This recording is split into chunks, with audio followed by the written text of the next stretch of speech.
Good evening and happy St. Patrick's Day. I'm Steve Hensley. Marcys Law is back before the Kentucky Supreme Court.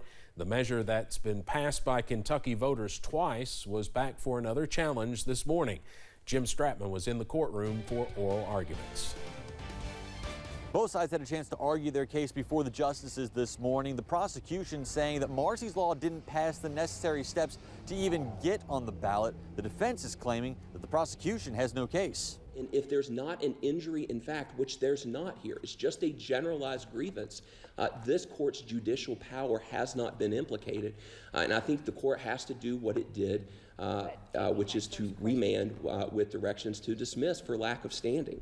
Defense attorney Matthew Kuhn argued that the grievance against Marcys Law being on the ballot shouldn't hold ground. He said that the way Kentucky law is written, certain voters could have grounds to challenge the law being on the ballot, but this situation doesn't. For example, if a voter came to this court and said, I went to vote and I saw this Marcys Law and I saw that it incorporated a definition of victim and I wondered where that was and I couldn't find it.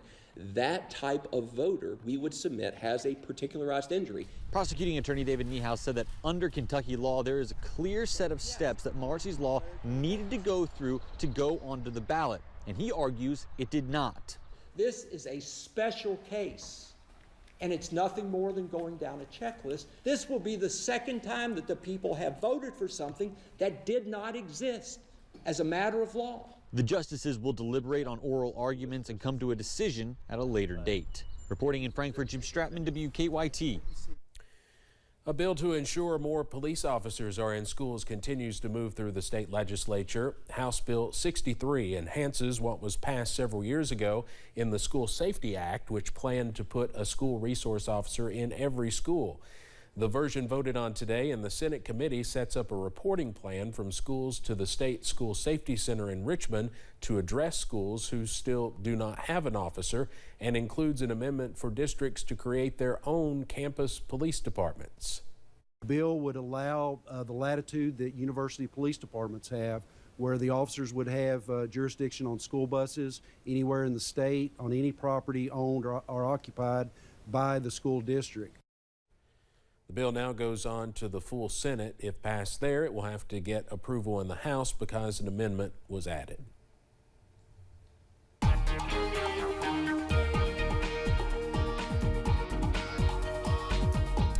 too bad of a day out there today. In fact, fairly beautiful. We had a shot at a couple of showers, but those have yet to materialize, and yeah, it's looking pretty nice as we run through the remainder of our Thursday. I-64 at Moorhead must have had the luck of the Irish today, I guess. Looking pretty nice. Just a few high clouds out there, putting us on sunset watch, by the way, here in the next couple of hours or so, because it does look pretty nice. A few more clouds, though, as we head into downtown Whitesburg at the moment. Sitting at 68, though, and we don't have the moisture in the region yet either. Upper 40s dew points, so not seeing a ton of that moisture. That's why we didn't see those showers develop. But look at temperatures around the region. Low 70s in many spots. A beautiful afternoon turns into a beautiful evening around the mountains. Middle and upper 60s elsewhere, but still, that'll do. Satellite and radar keeping a few of those puffy fair weather clouds going, especially the further east that you go. Those will be with us, but we should stay dry into the overnight. You see, all is quiet here for now, but off to the southwest, that's when things change. Middle and upper 40s for tonight. Clouds on the increase, though, as we head later into tonight. I'll have the very latest on when we could see a few of those showers and even some rumbles of thunder return coming up in just a few minutes. Steve? Evan, thank you. The first round of the NCAA tournament is underway, and there have already been some upsets. And tonight, the Cats are set to take on the Peacocks of St. Peter's. Amber Philpott talked with fans today ahead of the big game and has more from Indianapolis. Under a bright blue sky, a little sunshine, basketball fans are flocking to Gainbridge Fieldhouse for a day full of basketball. For the Big Blue Nation, they're hoping a win here tonight gets them one step closer to another national title. Laura Moore is a UK alum living in Indy. She says it's always good when you bleed blue and your Cats show up in March where you live. But this year in particular, I think it's super exciting because, one, we actually have a tournament, and two, we're going to have fans. And Kentucky typically travels really well, so I think it's exciting to have Big Blue painting, hopefully Indianapolis, very largely that Kentucky blue color. We met Laura at Goodwood Brewing in downtown Indy. The Kentucky-based brewery sports the blue and white outside, a way to call in those Big Blue fans they hope to host all weekend long. So all day today, I've been asking fans if they think UK needs any luck tonight. Most of them say, you know, a little luck never hurts, a little extra luck anyway, but a majority of them say, nope, no luck is needed tonight for the Cats against the Peacocks. That is the story here in Indy. Amber Philpott, WYMT Mountain News. Amber, thank you. Tonight's game kicks off at 7:10 right here on WYMT. We'll have more from Amber and Brian Milam in Indianapolis coming up at 6. Hall of Fame horse trainer Bob Baffert wants a judge to block his suspension from racing in Kentucky. A hearing began this morning in Franklin Circuit Court. Last month, the Kentucky Horse Racing Commission suspended Baffert for 90 days. The decision came after his horse, Medina Spirit, was disqualified as last year's Derby winner due to a drug infraction. The judge has indicated he will make a decision in the next few days after hearing arguments today. The pandemic has fueled a slew of changes in the labor market. Microsoft's annual Work Trend Index reports more than half of employees now prioritize health and well-being over work. 52% of millennials and Gen Z workers, who recent reports show combined now make up more than half of the American workforce, are ready to change jobs to get what they want. There's also some confusion for some.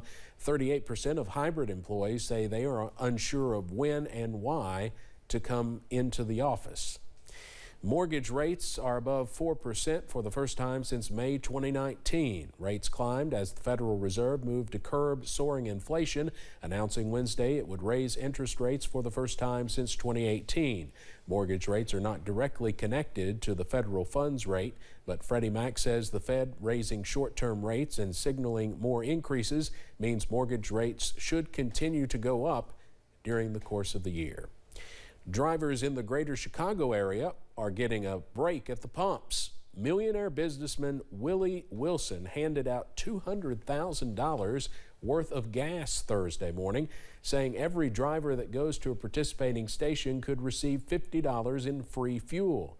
Drivers were eager to take part as lines stretched as far as the eye could see. AAA says the national average for a gallon of self-serve regular is nearly $4.29. In the Chicago metro area, it's $4.64. One of U.S. history's most familiar women is said to be inspired by a Kentucky woman. Rose Leigh Monroe was born in Science Hill. During World War II, she worked in a factory and appeared in a war bonds promotional film. Shelby Lofton spoke to a group of Pulaski County women who worked to honor Rose's legacy, teaching young girls about the woman who did it all. Women can do anything. The Somerset Junior Women's Club proved that to be true. A face that lines the pages of history books can be matched to a well-known name in Pulaski County. I am Rose Leigh Monroe, or Rosie the Riveter. Robin Denny and her fellow club members are committed to remembering Rosie. It all started with a drive to work. And I heard this ad that talked about Rosie the Riveter being from Bobtown. And I'm like, do what? Melanie King started researching who Rose the Riveter was. She literally put the planes together and used the big, huge rivet gun. Rose Leigh Monroe isn't the same woman on the posters we see today, but her name and face did have their moment of fame. Rose's boss said, I have a real Rose on my line. And they interviewed her, and then she did some war bond films. King and her fellow club members are keeping her legacy in the spotlight through history walks. I kind of love being her. And permanent road signs. People in town remember the Renaissance woman well. Oh, she was vivacious and a spitfire.